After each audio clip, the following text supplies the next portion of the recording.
Hello students, welcome back to online class. Today we are going to learn about geography lesson 4, hydrosphere.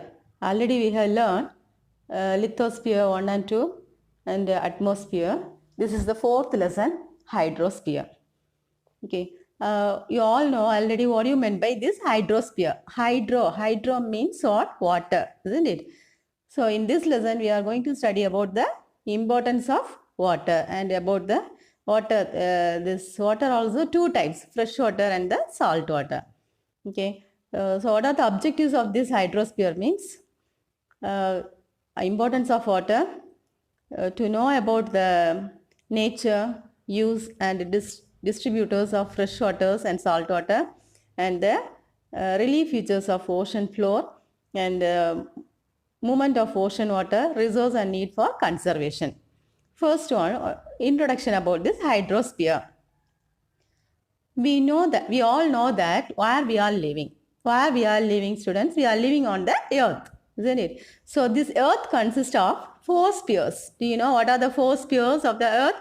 They are the lithosphere, atmosphere, hydrosphere and biosphere. So already I have taught about this. What do you mean by lithosphere? What do you mean by atmosphere? Isn't it? So now we can study about this hydrosphere. Okay. So what do you mean by hydrosphere?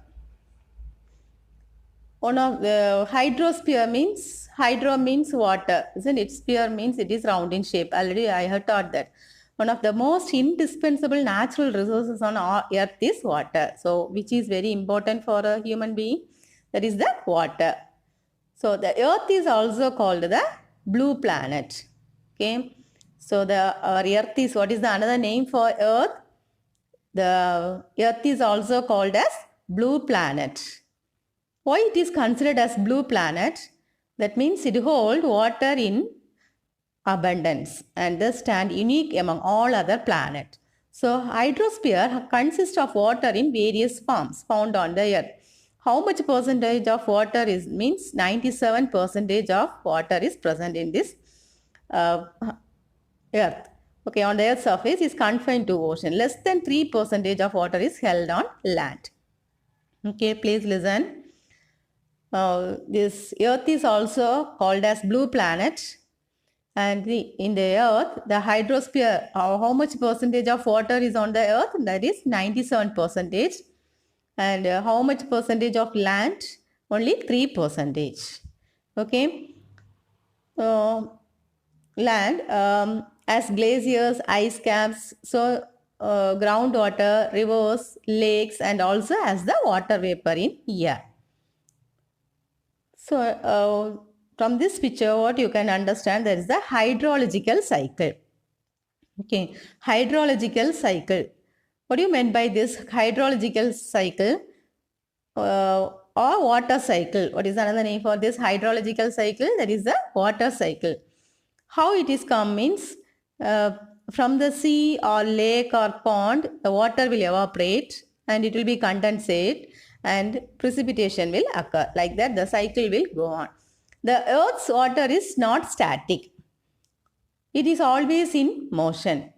We all know on the earth, there are different ways of water. Waterways are there, isn't it? That sometimes pond, lake, sea, like that. So whether all the places the water is stable? No, it is not a static one. It will change often. It is always in motion.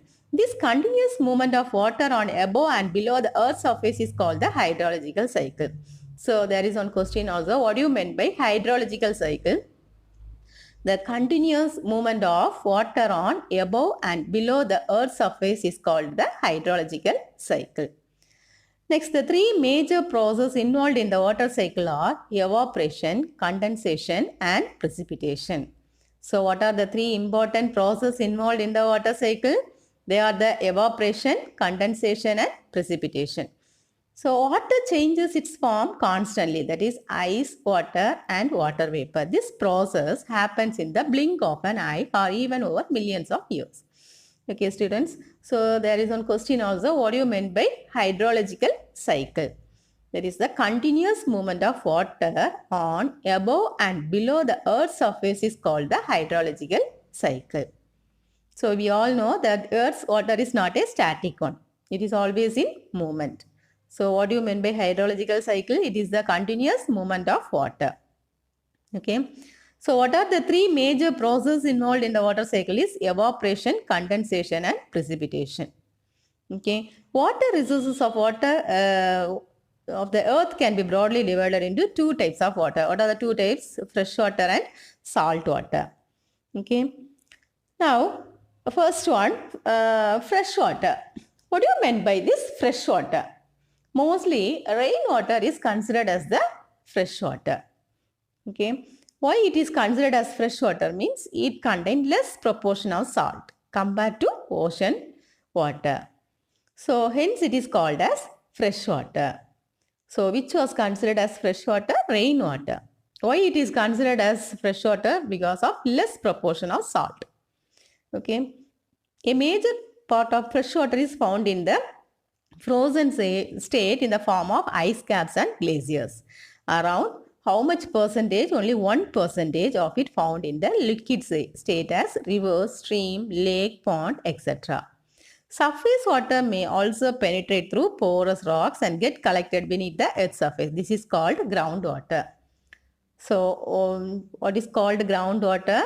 The surface water also penetrate through porous rocks and get collected beneath the earth's surface. So, this is called groundwater. Okay. So, there is one fact. What is that? Finland is known as the land of 1,000 lakes. Sometimes they may ask one word question also, which is considered as land of 1,000 lakes. That is the Finland. So, how much lakes in Finland means 1,87,888 lakhs in Finland. Next, water table. What do you mean by water table and what do you mean by aquifer? Water table is a level below the ground where water is found collected beneath the earth's surface. Aquifer. Aquifers are porous rock strata filled with water found below the earth's surface. Next one, oceans. What do you know about this ocean? The continent and oceans are, however, not evenly distributed in the northern and the southern hemisphere. So we all know that two hemispheres are there, north hemisphere and south hemisphere. In these two hemispheres, it is surrounded by this sea water, isn't it? So whether this water is distributed equally or whether it is same, no. So the continent and oceans are not evenly distributed in the northern and southern hemisphere. So the northern hemisphere holds 61% of land, whereas the southern hemisphere holds 81% of land, water. So listen carefully. Northern hemisphere hold how many percentage of land? There is one question also. Explain about the northern hemisphere and southern hemisphere. So the northern hemisphere hold how much percentage of land? 61% of land, and southern hemisphere hold 81% of water.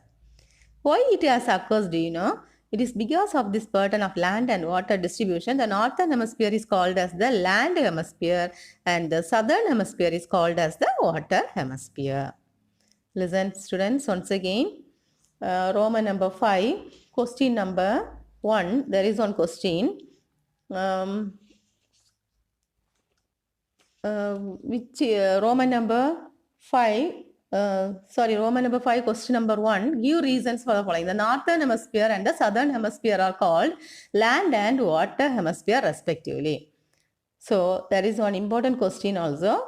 Give reason why this northern hemisphere and the southern hemisphere are called land and water hemisphere respectively. Okay, so this answer is the northern hemisphere holds 61% of land, whereas the southern hemisphere holds 81% of water. So, north hemisphere land and south it is water. So, it is because of this pattern of land and water, the northern hemisphere is called as the land hemisphere and the southern hemisphere is called as the water hemisphere. Okay. Next one. There is one question. Hot 71%. We all know 71% of Earth is covered by water, but very little can be used by human. Why? Because the oceans are salty. So oceans and seas are considered as resource bowl of the earth because of the immense availability of food, minerals, etc. present distributed of the world. Ocean and major seas are illustrated in the map. So we all know oceans and seas are considered as the resource bowl of the earth. So which was considered as the resource bowl of the earth? Oceans and the sea. Why it is considered as the resource bowl of the sea? Do you know? Because of the immense availability of food, minerals, etc. Present distribution of world, ocean and major sea are illustrated in the map. Okay. Sylvia Earle is a famous American oceanographer. She was named as the first hero for the planet. So, who was named as the hero for the planet? Sylvia Earle. So, by the Time magazine for their effort towards marine life protection. Next one, Jacques S.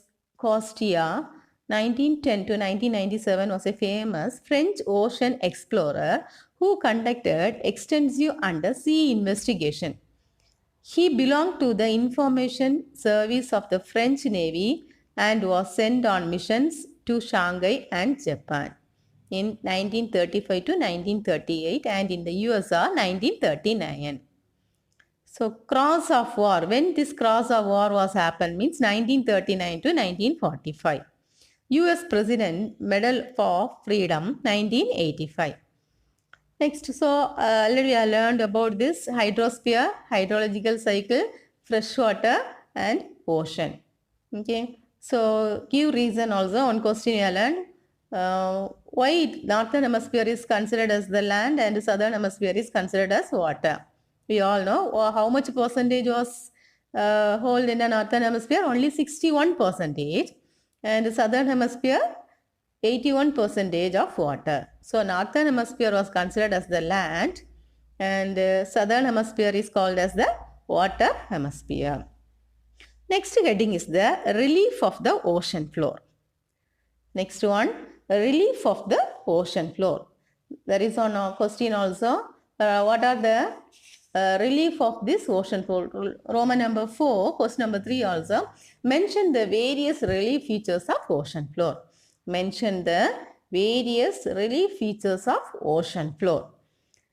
See, the ocean basins are characterized by the following major relief features. What are they? Continental shelf, continental slope, continental rise, deep sea plain or axial plain, oceanic deep, oceanic ridge. Okay, once again I am saying relief of the ocean floor.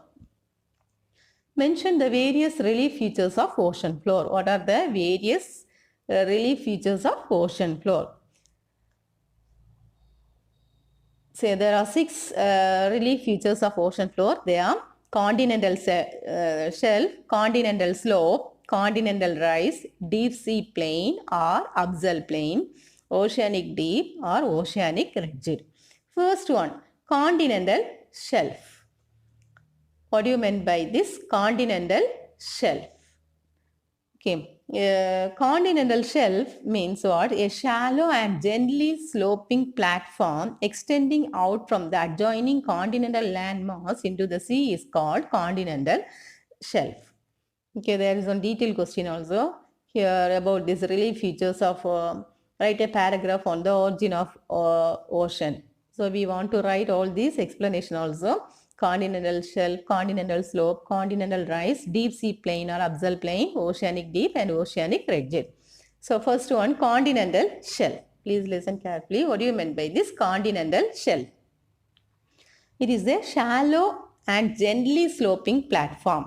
What do you mean by continental shelf? It is the shallow and gently sloping platform extending out from the adjoining continental landmass into the sea is called continental shelf. It is almost a uniform zone or seabed with a gentle gradation. So, we know this continental shelf is the great significance for the following reasons. Okay, here from this picture also you can understand hyposmeritic curve. This curve is from the x-axis it is given the percentage of Earth's surface, y-axis it is the elevation. That is in kilometer. Okay, hypsometric curve is a graphic representation which shows the height of a certain place found on land and the height of ocean features at sea. Hypso meaning height in Greek.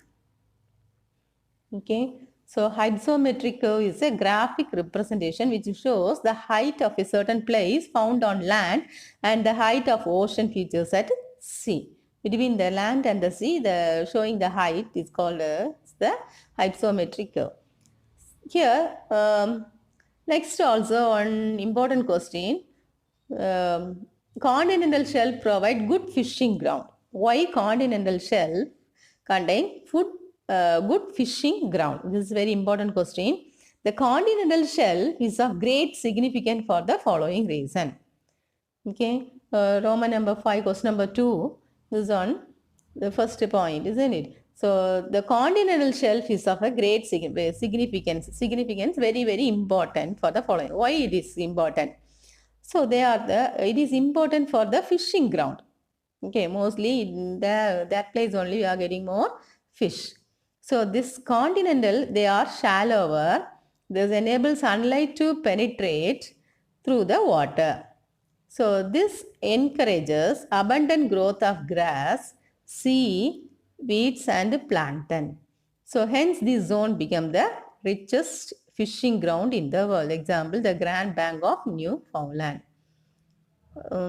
Okay, next one is the continental slope. It is a steep slope which descends from the edge of the continental shelf to the deep ocean bed is called continental slope. So what is called continental slope? It is a steep slope which descends from the edge of the continental shelf to the deep ocean bed is called continental slope. It forms a boundary between the continental crust and the oceanic crust. Okay, this zone is free from deposit as they are steep. The most important characteristics of continental slope is the presence of deep canyons and trenches. Due to the low penetration of sunlight, the slope has nearly freezing temperature. Hence, aquatic life has very slow rate of metabolism. Next one is the continental rise. At the base of the continental slope is a gently sloping layer of sediment which merged into the deep sea floor. This underwater feature found between continental slope and abyssal plain is called the continental rise. It consists of submarine fans which are similar to the alluvial fans found on land. So, what do you mean by this continental slope? Continental slope is a steep slope which descends from the edge of the continental shelf to a deep ocean bed. It is called continental slope. So, what are the important characteristics of this continental slope? Is the presence of deep canyons and trenches. Okay. So, next one, continental rise. What do you mean by this continental rise? It is the continental rise, the underwater features found between continental slope and abyssal plain is called the continental rise. So, it consists of submarine fans which are similar to the alluvial fans found on the land. So, in this type of land, what was have means submarine fans. Okay, which are similar to the alluvial fan. So, it is very rich in this portion. Next one is the deep sea plains or abyssal plains. Okay, deep sea plains or abyssal plains are underwater plains found on the deep ocean floor.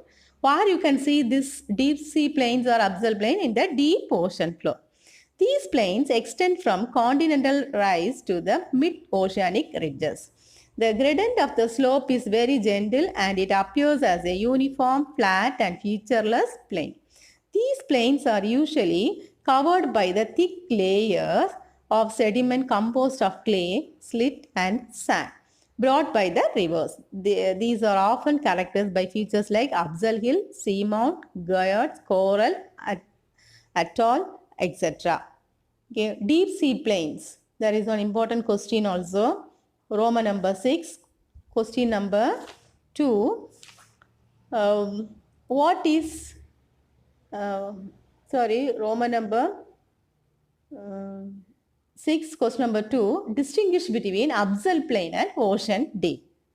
So please listen. Distinguish between abyssal plain and ocean deep. So abyssal plain, what is another name for abyssal plain? Deep sea plain. Okay. So deep sea plains or abyssal plains are underwater plains found on the deep ocean floor. Where you can see this one in the deep ocean. These plains extend from continental rise to the mid-oceanic ridges. So the gradient of the slope is very gentle and it appears as a uniform, flat and featureless plain. These plains are usually covered by the thick layer of sediment composed of clay, slit and sand brought by the rivers. So mostly in this plain, what you can see means clay, slit and sand. These are often characterized by features like abyssal hill, sea mount, gyres, coral, alert, etc. So, where you can see this abyssal plain means in the Atlantic Ocean and in the Indian Ocean. So, be extensive than the Pacific Ocean because majority of the world largest river empty the sediment into either Atlantic or Indian Ocean. Okay, for example, Amazon, Ganga, and Brahmaputra river. These places only we can see more sediment, abyssal plain in the Atlantic and Indian Ocean tend to be extensive than the Pacific Ocean because majority of the world's largest rivers will at last where it will be end means it will end in this Atlantic Ocean and in the Indian Ocean. Next one is the oceanic deeps. What do you mean by oceanic deeps? Trenches are the deepest part of the oceans and occupy about 7% of total relief of the ocean floor. What do you mean by this? Oceanic deep. Oceanic deep means it is the deepest part of the ocean. Here, trenches are the deepest part of the ocean and occupy how much percentage of total relief of the ocean floor means only 7%. So this ocean temperature in the trench is slightly cooler than the freezing temperature. So you all know if you go under the deep ocean, it will be very cool than on the surface, isn't it? As they are sediment free, most trenches are V-shaped with steep side. Epicenter of the great earthquakes are all found in the trenches. Okay. So you already have learned about this epicenter, isn't it? What do you mean by this epicenter? The center of the earthquake is called as the epicenter. So in this place only epicenter of the great earthquake are also found in these trenches. Next one is the Dragon Hole. It's the deepest known underwater sinkhole in the world. So what this the local fishermen call it the eye of the South China Sea. Here you can see this means in China, isn't it? It is considered as the Dragon Hole.